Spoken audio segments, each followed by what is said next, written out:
NDA बहुमतात राज्यसभेच्या 12 पैकी 11 जागा जिंकलेल्या आहेत। 2014 नंतर पहिल्यांदाच एनडीए बहुमतात गेली आहे। एनडीएचे आता राज्यसभेत 119 खासदार आहेत। एकट्या भाजपचे राज्यसभेत 96 खासदार आहेत।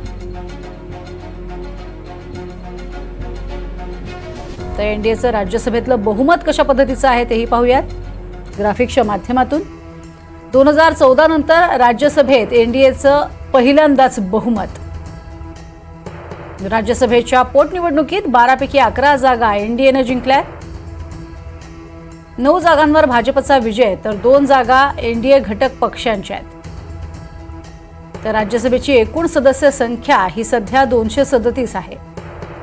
तर राज्यसभेचा बहुमताचा आकडा हा 119 आहे। एनडीएचं राज्यसभेतलं संख्याबळ हे आता 119 झालंय। तर भाजपची सदस्य संख्या ही 96 आहे। तर कुठलेही विधेयक मंजूर करण्यासाठी एनडीए आता इतरांच्या गरजेची वाट पाहू शकणार नाही, तशी गरज त्यांना भासणार नाही, कारण 119चं बहुमत त्यांच्याकडे आहे।